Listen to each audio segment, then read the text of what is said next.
Keimanan seseorang itu ditentukan dengan tawakal. Semakin kuat tawakalnya kepada Allah Azza wa Jal, berarti semakin kuat imannya kepada Allah. Semakin lemahnya tawakal dia kepada Allah, berarti semakin lemahnya imannya dia kepada Allah Subhanahu wa ta'ala. Ada beberapa kisah yang menarik seputar tawakal. Namun sebelumnya kita akan mengetahui apa itu tawakal.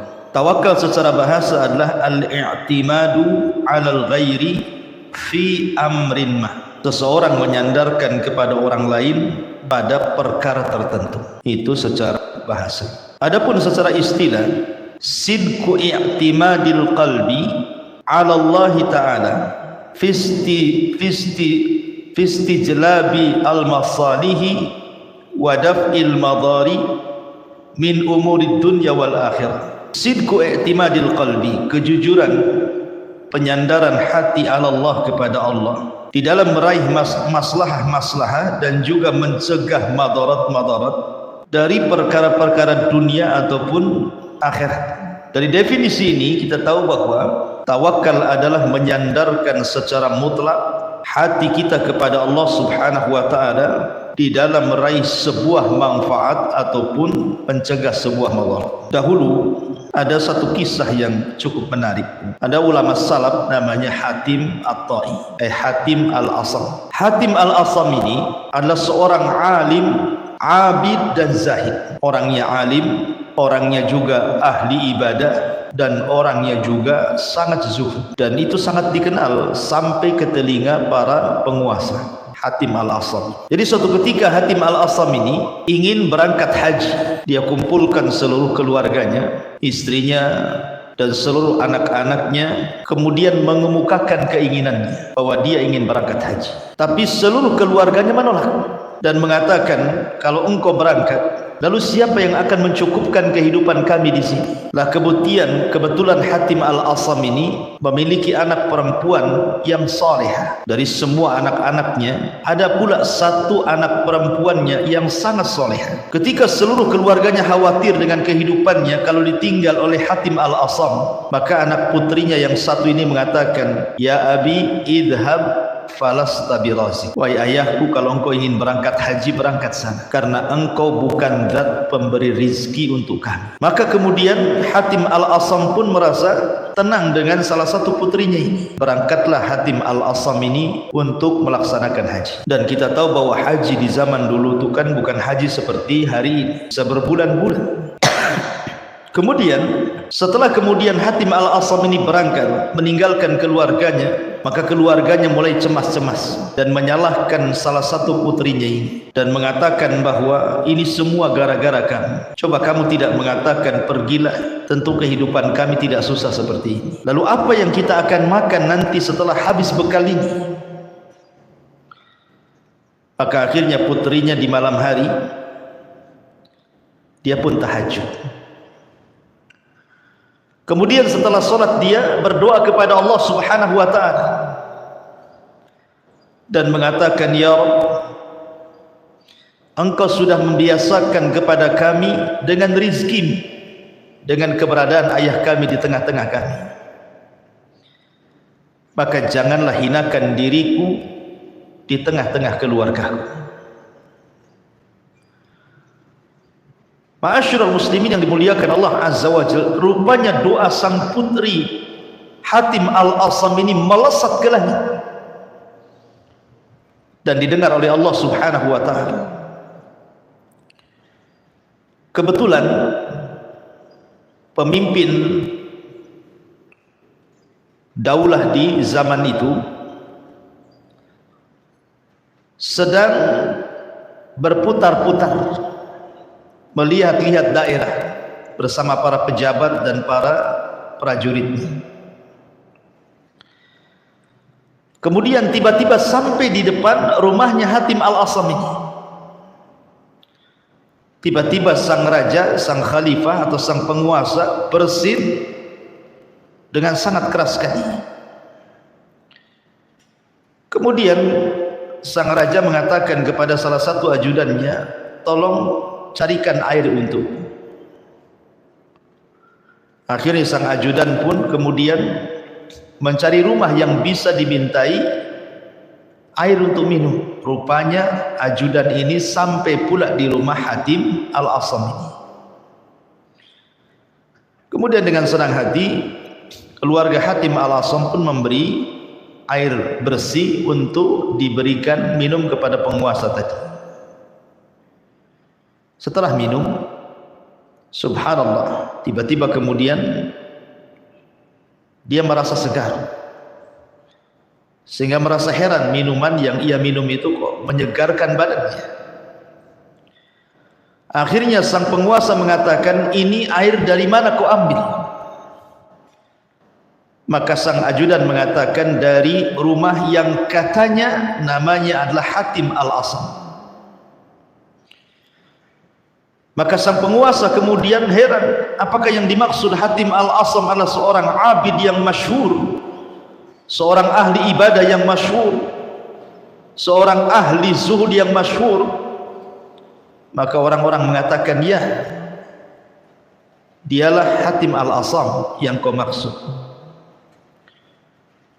Maka sang penguasa mengatakan, kalau begitu di mana dia? Saya ingin berjumpa dengan dia. Maka orang-orang di sekitarnya mengatakan, Hatim Al-Asam sedang pergi haji dan dia meninggalkan keluarganya.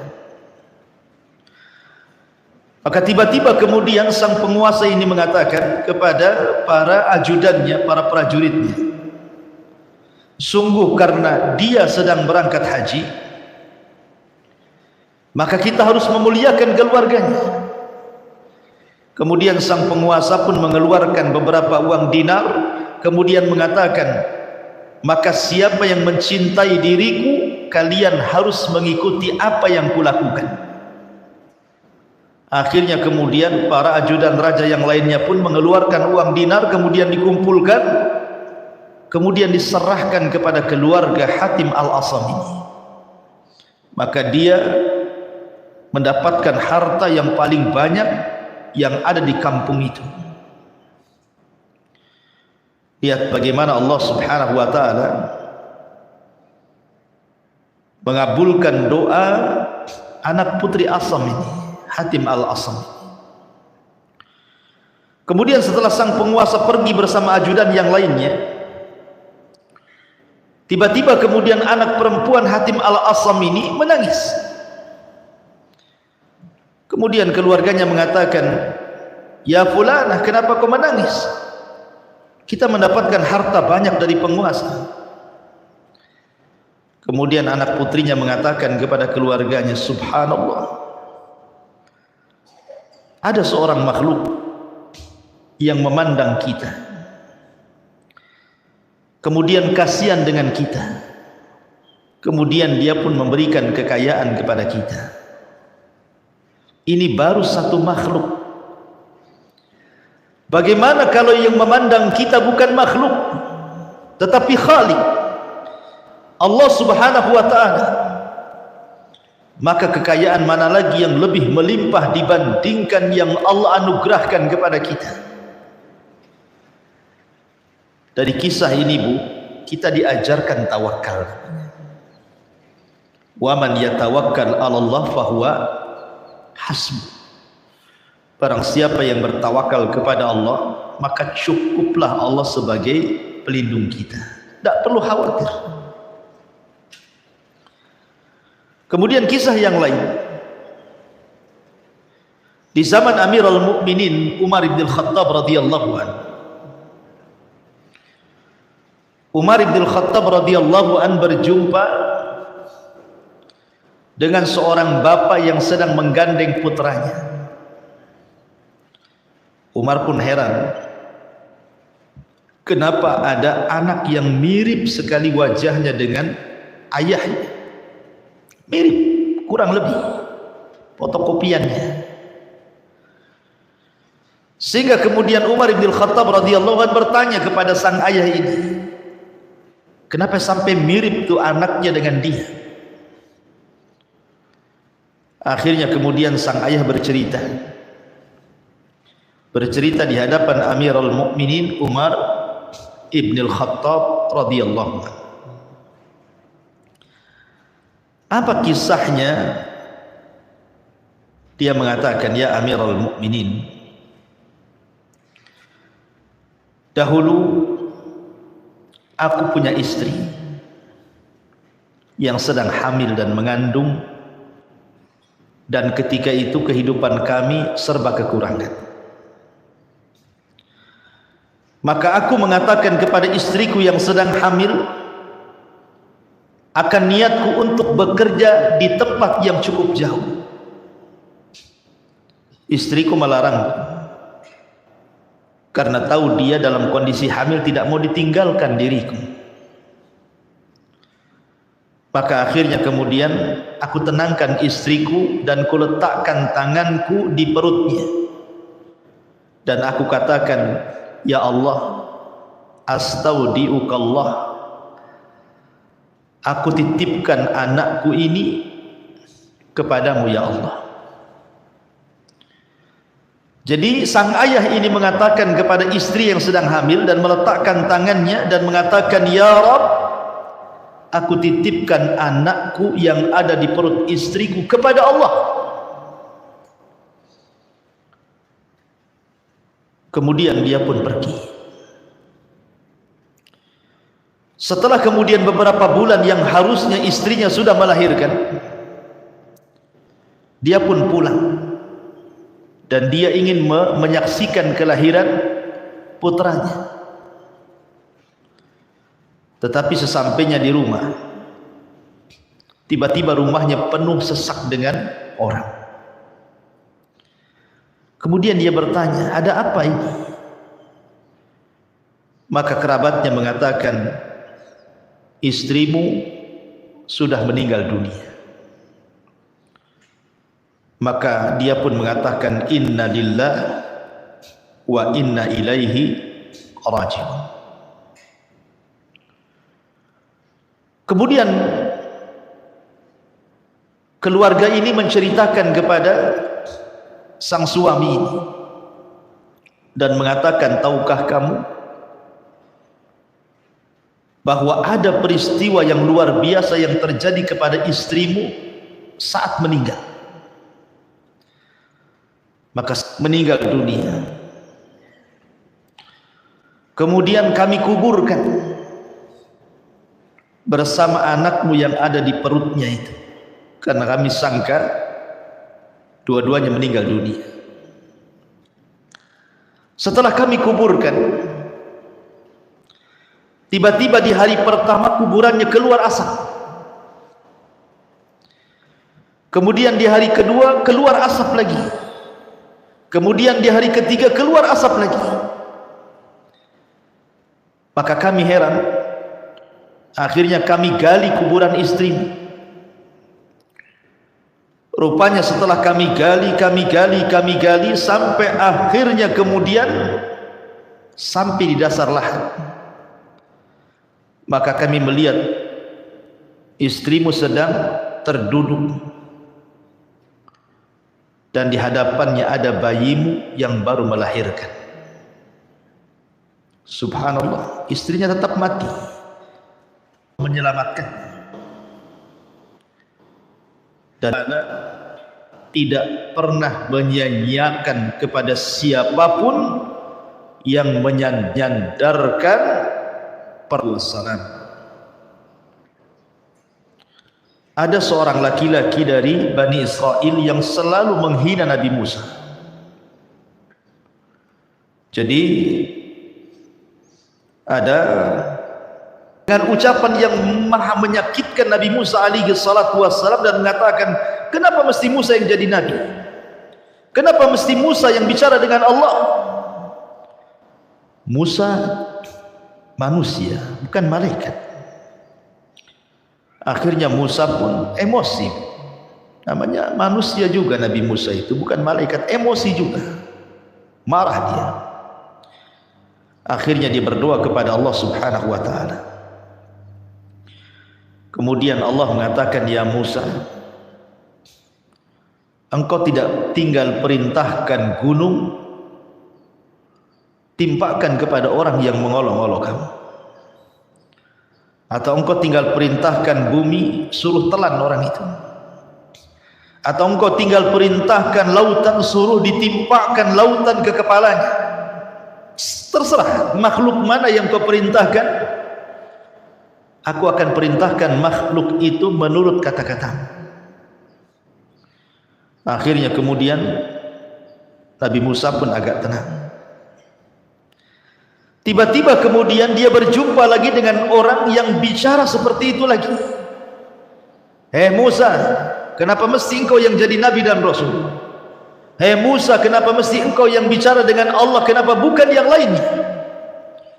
Akhirnya Musa pun memerintahkan bumi dan mengatakan, ya ard ibla'i, wahai bumi, telanlah orang ini. Akhirnya kemudian orang ini pun ditelan bumi. Tiba-tiba bumi kemudian belah, kemudian dia dan kekayaannya masuk ke dalam bumi. Kemudian dia mengatakan, ya Musa, aku bertobat, aku tidak akan mengolok-olok kamu, tapi selamatkan aku. Maka Musa mengatakan, wahai bumi, telan dia. Akhirnya dia semakin dalam ke dalam bumi dan dia berteriak-teriak, ya Musa, tolong aku. Sampai akhirnya bumi pun menenggelamkan dirinya dan seluruh kekayaannya.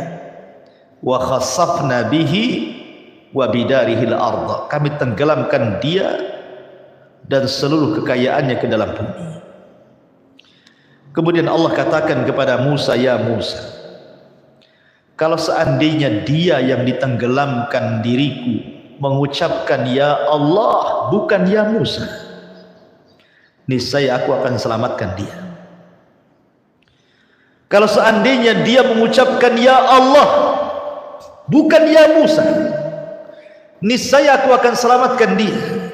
Tapi karena dia memanggil-manggil Musa bukan memanggil-manggil Allah, maka dia tidak selamat. Dari sini kata para ulama, lihat, siapapun yang meminta kepada Allah, menyandarkan diri kepada Allah, tawakal kepada Allah, ya Rabb, maka pasti Allah subhanahu wa ta'ala akan menjadi pelindungnya. Lah inilah hakikat daripada tawakal. Ini kisah-kisah tadi itu bicara tentang hakikat tawakal. Nabi SAW mengatakan, lau antum tatawakkaluna ala Allah haqqa tawakkuli laruziktum kama yurzaqut tayr. Kalau kalian betul-betul tawakal kepada Allah subhanahu wa ta'ala, niscaya kalian akan diberikan rizki seperti burung Allah berikan rizki. Yaghdu himasan, taghdu himasan wa taruhu bitana. Dia pergi dalam kondisi lapar, pulang dalam kondisi kenyang. Begitulah hakikat daripada tawakal. Orang yang kuat tawakalnya kepada Allah, dia tidak pernah takut kepada siapapun kecuali kepada Allah. Tetapi orang yang kurang tawakalnya kepada Allah, pasti dia banyak takutnya. Takut masa depannya, takut akan kehidupan anak-anaknya, takut akan kehidupan ekonominya, takut akan segala-galanya. Bagaimana nanti anak-anaknya, bagaimana nanti kehidupannya, bagaimana nanti makan minumnya, dan begitu seterusnya. Orang yang tidak pernah tawakal hidupnya kepada Allah dan menyandarkan kepada makhluk, maka tidak akan mendapatkan ketenangan selamanya. Ketika seorang istri hanya menyandarkan kehidupannya kepada suami bukan kepada Allah, maka hidupnya tidak akan tenang. Sandarkan kepada Allah bukan kepada suami. Suami itu hanya sebab saja. Ma'asyiral muslimat yang dimuliakan Allah subhanahu wa ta'ala, di sini mu'alif rahimahullahu ta'ala mengatakan, wa 'alallahi fatawakkalu in kuntum mu'min. Kepada Allah lah kalian bertawakal jika kalian betul-betul orang-orang yang beriman. Kemudian juga Allah mengatakan, innamal mu'minuna alladzina idza dzukirallah wajilat qulubuhum. wa idza tuliyat alaihim ayatuhu zadatkum imana wa ala rabbihim yatawakkalun. Sesungguhnya orang-orang yang beriman adalah orang-orang yang apabila disebut-sebut Allah bergetar hatinya, dan apabila dibacakan pada mereka ayat-ayat Allah bertambah keimanannya, dan juga atas Rabb mereka bertawakal kepadanya. Di sini juga menunjukkan bahwa sifat orang-orang yang beriman adalah orang-orang yang senantiasa bertawakal kepada Allah Subhanahu wa ta'ala. Perintah tawakal di dalam Islam itu mencakup segala perkara. Bahkan saat tidur saja, Bu, saat ibu tidur, Nabi SAW mengajarkan satu doa yang isinya tawakal semua. Apa kata Nabi SAW dari hadis Bara bin Azib radhiyallahu anhuma? Kata Nabi SAW, "Idza ataita madja'aka fatawadda'a wudu'aka lis-shalah, thumma taji 'ala asy-syiqqil ayman." Kata Rasul, apabila engkau hendak pergi ke pembaringan, ke tempat tidur, berwudulah seperti wudumu untuk sholat, kemudian berbalinglah ke lambung sebelah kanan. Tsumma qul, kemudian katakan, Allahumma aslamtu wajhi ilaika wa fawwadtu amri ilaika wa aljahtu dhahri ilaika raghbatan wa rahbatan ilaika la malja'a wa la manja minka illa ilaika amantu bi kitabika alladhi unzil wa bi nabiyyika alladhi ursil fa in mitta min lailatika fa anta 'alal fitrah waj'al kunna akhira ma tatakallamu bi. Dalam riwayat, fa in mitta 'alal fitrah fa in ishta 'ala khairin. Kata Nabi SAW, apabila sudah berwudu, wudumu untuk salat, kemudian engkau membaringkan dirimu ke lambung sebelah kanan, kemudian engkau berkata, ya Allah, aku serahkan wajahmu kepadamu, aku serahkan urusanku kepadamu, aku serahkan punggungku kepadamu, rasa harap dan takut hanya kepadamu, tidak ada tempat lari dan tidak ada tempat selamat kecuali kepadamu. Aku beriman dengan kitabmu yang kau turunkan, dengan nabimu yang kau utus. Maka jika kita sudah membaca ini, kata Rasul, kalau engkau mati dan tidak hidup lagi besoknya, maka engkau mati di atas fitrah. Tapi kalau engkau dihidupkan, maka engkau hidup di atas kebaikan. Lihat, di dalam hadis ini Nabi SAW mengajarkan kepada kita, hatta dalam masalah tidur sekalipun, Bu, kita disuruh untuk bertawakal kepada Allah dengan menyerahkan kehidupan kita saat tidur kita kepada Allah. Dan siapapun yang bertawakal saat tidurnya, kemudian Allah takdirkan di pagi harinya dia meninggal dunia, maka dia meninggal di atas fitrah. Artinya fitrah tanpa dosa, husnul khatimah. Tapi kalau dia dihidupkan kembali oleh Allah di pagi harinya, maka Allah berikan kehidupan yang baik kepadanya. Lihat bagaimana buah daripada tawakal. Tidur saja kalau kita bertawakal, maka kita kalaupun meninggal di atas kebaikan, kalaupun hidup di atas kebaikan juga. Luar biasa. Termasuk juga kalau kita keluar rumah, kata Nabi SAW, "Idza kharaja ar-rajulu min baitihi faqala bismillah tawakkaltu 'ala Allah, la haula wala quwata illa billah." Apabila seseorang keluar dari rumahnya kemudian mengucapkan bismillah tawakkaltu 'ala Allah, la haula wala quwata illa billah, bismillah dengan menyebut nama Allah, aku bertawakal kepada Allah karena tidak ada daya dan kekuatan kecuali milik Allah. maka akan dikatakan kepada orang ini, hudita wa kufita wa wukita, maka engkau akan diberikan hidayah, engkau akan dicukupi, dan engkau akan dihindarkan dari keburukan syaitan. Subhanallah. Ibu kalau keluar rumah nih, kayak sekarang nih, bukan keluar dari rumah ke pengajian, kita kan tidak tahu kondisi rumah seperti apa, Bu ya.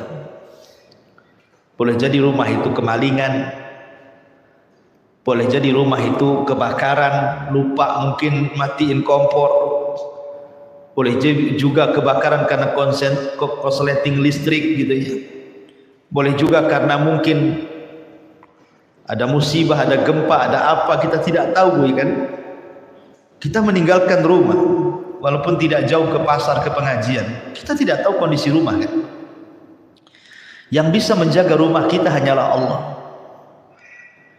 Makanya kenapa kita dianjurkan untuk menyerahkan rumah kita kepada Allah saat kita pergi kan, supaya rumah kita tidak diberikan keburukan, dan kita pun yang keluar rumah diberikan hidayah, dicukupi dan dijauhkan dari gangguan syaitan.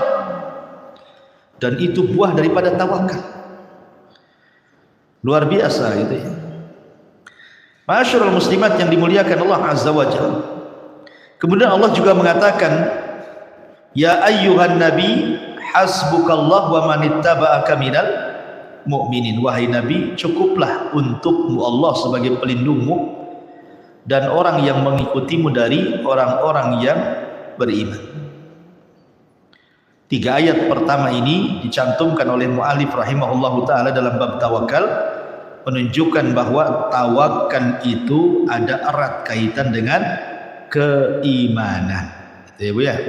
Jadi kalau ibu makin kuat tawakalnya, berarti makin kuat imannya. Ketika ibu makin lemah tawakalnya, berarti lemah imannya. Kemudian setelah itu Allah Subhanahu wa taala berfirman, wa man yatawakkal 'alallah fahuwa hasbuh.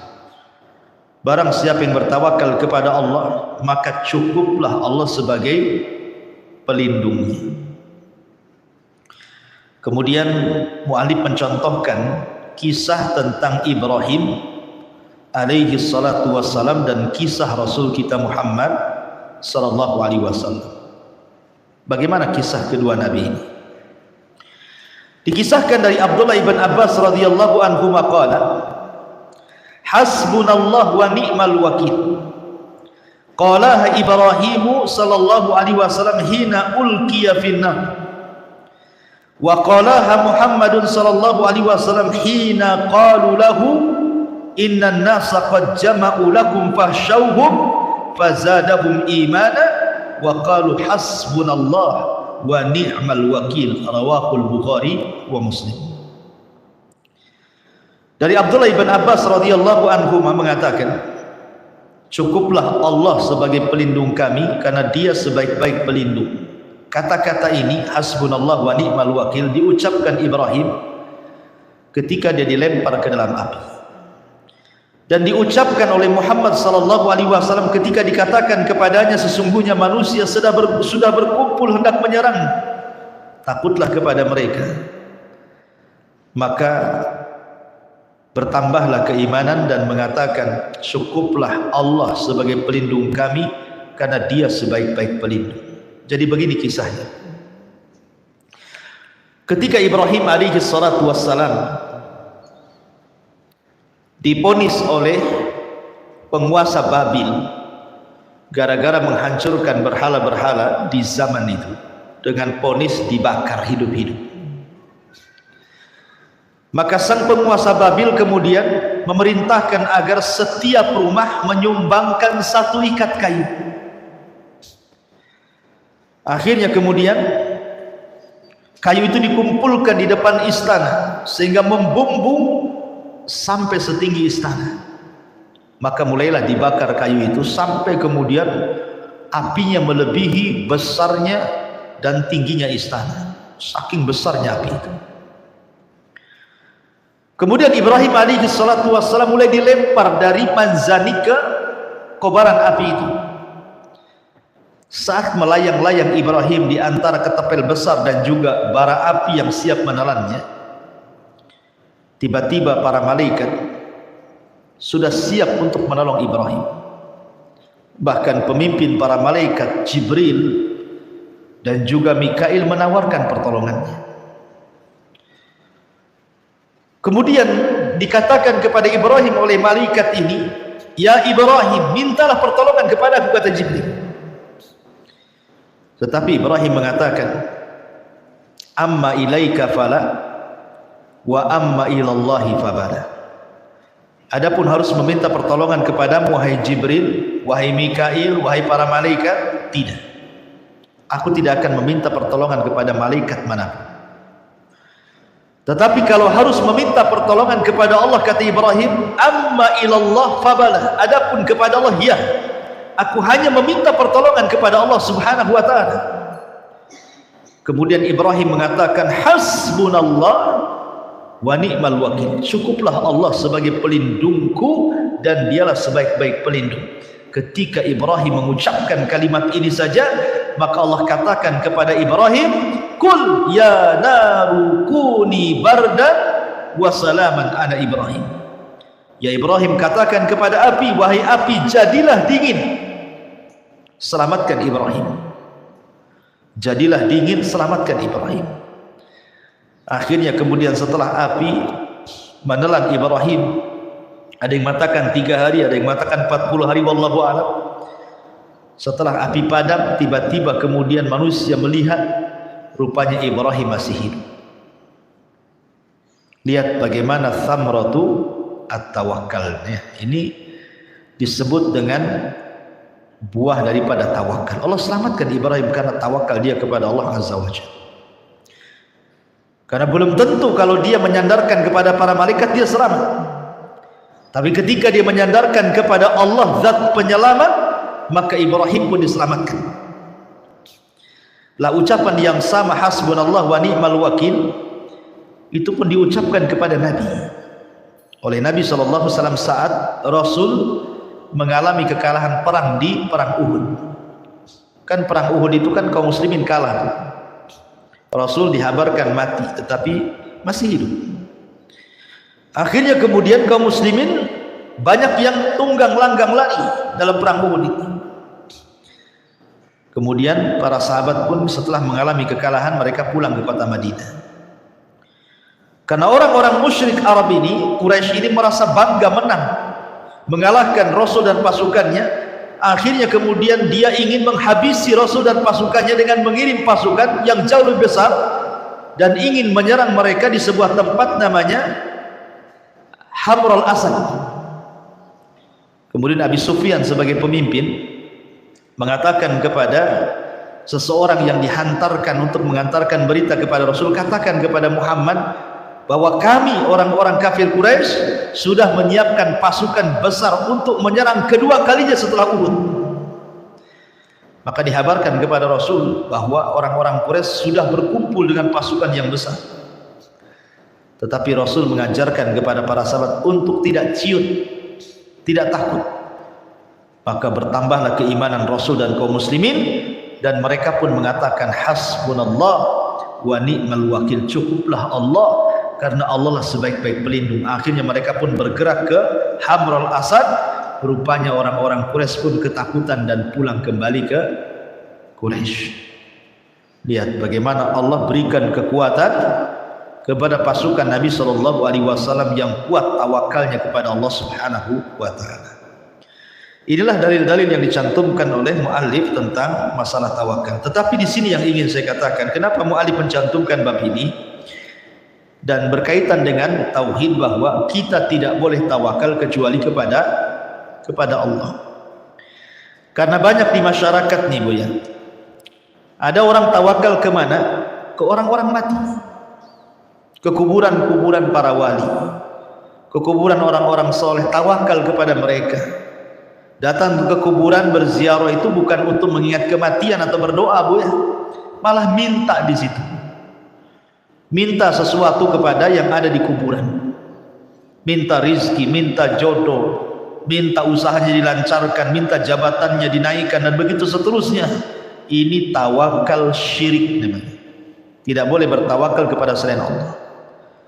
Makanya Rasul mengajarkan kepada Mu'adz bin Jabal radhiyallahu an, idza sa'alta fas'al, kepada Mu'adz, idza sa'alta fas'alillah wa idza sta'anta fasta'in billah. Kalau minta, mintalah kepada Allah. Kalau minta pertolongan, mintalah pertolongan kepada Allah. Jangan kepada kuburan, jangan kepada makhluk yang tidak sanggup memberikan apapun. Dahulu ada seorang alim, seorang ulama, dia mengarang kitab tafsir dengan catatan tangannya. Setelah selesai, dia mencatat dengan tangannya kitab tafsir ini. Jadi dia ingin mencetaknya dalam bentuk cetakan, bukan tulisan tangan. Akhirnya kemudian dia pun ingin berangkat ke kawannya yang jauh di sana. Kebetulan kawannya itu orang kaya. Mudah-mudahan dengan kekayaannya bisa menyisihkan uangnya untuk mencetak kitab tafsir yang dikaryanya lewat tulisan itu. Akhirnya di tengah jalan kemudian dia berjumpa dengan orang. Kemudian ditanya, hendak pergi ke mana wahai fulan? Maka dia mengatakan, aku hendak pergi ke kawanku. Kebetulan saya punya karya tafsir dengan catatan tanganku dan ingin dicetak. Mudah-mudahan kawanku punya uang dan bisa mencetak dengan uangnya, dan kita bisa membagi hasilnya. Akhirnya orang ini mengatakan, ya fulan, coba tafsirkan satu ayat kepadaku. Iyyaka na'bud wa iyyaka nasta'in. Hanya kepadamu ya Rabb kami beribadah, dan hanya kepadamu ya Rabb kami meminta pertolongan. Akhirnya setelah dia mentafsirkan dua ayat itu, dia pun berpikir dalam hatinya, bodoh sekali diriku. Kenapa aku meminta pertolongan kepada temanku? Akhirnya tidak jadi dia. Dia pulang lagi ke rumahnya. Dia berdoa kepada Allah Azza wa Jalla, mudah-mudahan Allah Subhanahu wa taala mengirimkan kepadanya orang yang mau mencetak kitabnya. Akhirnya kemudian datanglah beberapa hari setelahnya orang yang memang mencari-cari karya-karya orang untuk dicetak kemudian dibagi hasil. Sampailah kemudian orang ini ke rumah orang yang mengarang kitab tafsir itu. Akhirnya kemudian berjumpa, kemudian sepakat untuk dicetak dan bagi hasil. Akhirnya pun dicetak dan luar biasa. Bagaimana di sini diajarkan bahwa jangan meminta pertolongan kecuali kepada Allah, karena Allah lah yang akan menolong hamba-hambanya. Wallahu a'lam bishawab. Ini yang bisa saya sampaikan.